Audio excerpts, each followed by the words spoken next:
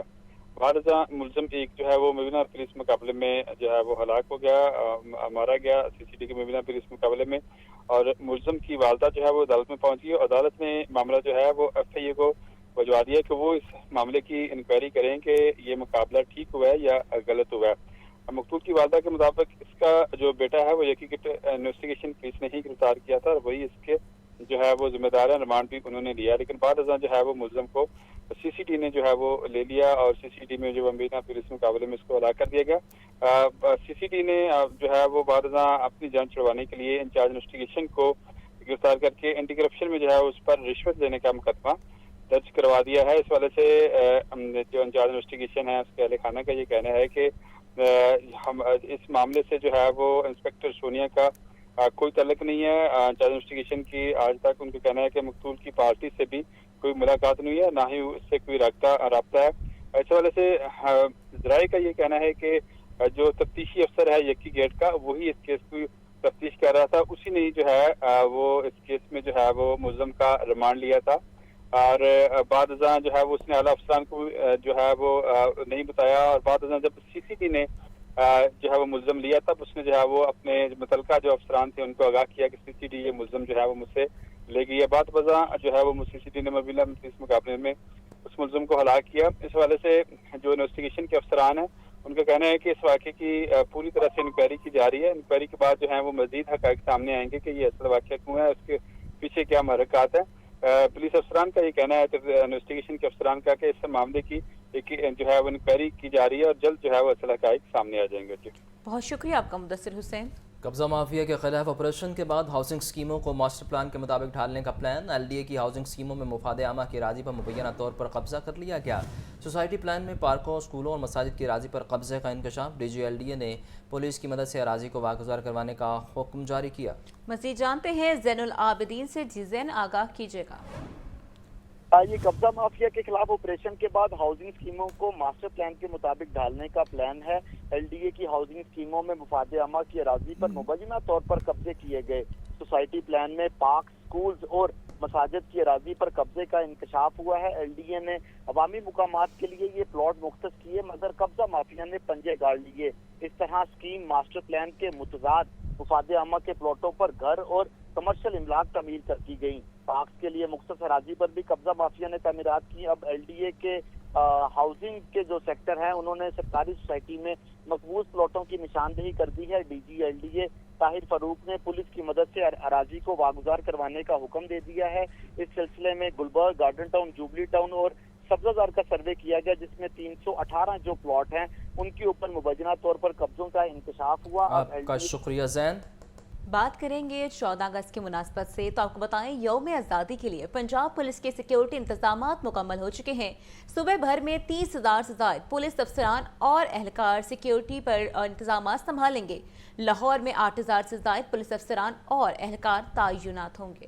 یوم آزادی کے لیے سیکیورٹی انتظامات مکمل۔ ترجمان پنجاب پولیس کے مطابق صوبے بھر میں جشن آزادی کی 480 سے زائد تقریبات کو بھرپور سیکیورٹی فراہم کی جائے گی۔ 30,000 سے زائد پولیس افسران اور اہلکار سیکیورٹی اور ٹریفک انتظامات کو یقینی بنائیں گے۔ لاہور میں 8,000 سے زائد پولیس افسران اور اہلکار سیکیورٹی پر مامور ہوں گے۔ 274 ایلیٹ، 165 QRF، 1428 موٹر سائیکل ٹیمیں، 790 پولیس وہیکلز پیٹرولنگ کریں گی۔ 143 walk through gates, 1762 metal detector سے سیکیورٹی چیکنگ میں مدد لی جائے گی۔ آئی جی پنجاب ڈاکٹر عثمان انور کا کہنا ہے کہ یوم آزادی پر سیکیورٹی ہائی الرٹ، ملک دشمن اور جرائم پیشہ عناصر پر کڑی نظر رکھی جائے گی۔ بین الصوبائی سرحدی چوکیوں پر تعینات پولیس جوان فتنہ الخوارج، فتنہ ہندوستان پر کڑی نظر رکھیں گے۔ شہری قانون کے دائرے میں رہ کر جشن آزادی منائیں، تہذیب کا دامن نہ چھوڑیں۔ آئی جی پنجاب نے CCPO Lahore, RPOs، CPOs، DPOs کو جشن آزادی کے سیکیورٹی اور ٹریفک انتظامات کی خود نگرانی کرنے کی ہدایت کی ہے۔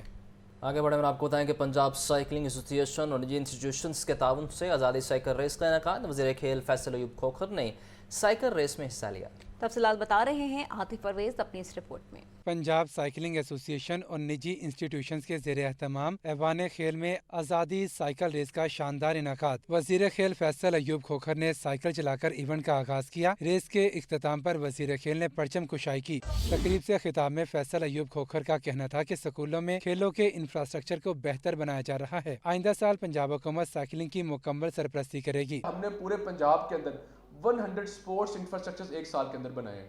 آج میں نے آپ کو خوشخبری سنائی ہے کہ اگلا جو ہمارا جو سائیکل ریس ہوگی انشاءاللہ تعالیٰ، ایک تو وہ بڑی سر میں آپ کو آفیشلی آج میں آپ کو پھر یہ سناتا ہوں کہ میں اس کو آغاز کروا دیتا ہوں۔ مجھے آپ اس کا پورا دیں، کیا انفراسٹرکچر کیا تھا۔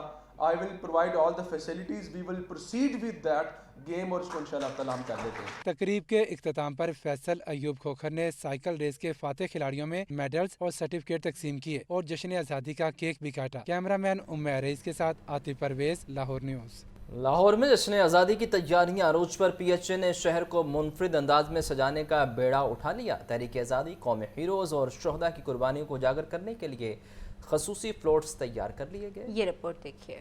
وزیر اعلیٰ پنجاب کی ویژن کے تحت لاہور کو جشن آزادی کے رنگوں میں ڈھالنے کا عمل تیز۔ PHA کا منفرد آئیڈیا کے ساتھ مارکہ حق اور آزادی کی جدوجہد کو عوام تک پہنچانے کا مشن۔ شہر کی مرکزی شاہراہوں پر خصوصی فلوٹس رواں دواں ہوں گی۔ فلوٹس پر تحریک آزادی، قومی ہیروز اور شہداء کی قربانیوں کو اجاگر کیا جائے گا۔ افواج پاکستان سے اظہار یکجہتی کے لیے فلوٹس پر آپریشن بنیاد مرصوص کی تصاویر آویزاں ہوں گی۔ فلوٹس کو قومی پرچم، تاریخی تصاویر اور آرٹ ورک سے مزین کیا گیا ہے۔ PHA کے مطابق یہ فلوٹس عوام کو خوشی کا پیغام دیں گے۔ جشن آزادی کی خوشیوں کو دوبالا کرنے کے لیے 13 اور 14 اگست کی درمیانی شب مینار پاکستان پر شاندار آتش بازی کا اہتمام بھی کیا جائے گا۔ PHA کے مطابق مارکہ حق اور آپریشن بنیاد مرصوص کی تصاویر عوام کو یکجہتی اور قربانی کے پیغام سے جوڑیں گی اور آزادی کی قدر کو اجاگر کریں گی۔ صوبائی وزیر صحت خواجہ سلمان رفیق کی زیر صدارت اجلاس حلقہ PP 153 میں جاری ترقیاتی اسکیموں کے حوالے سے جائزہ لیا۔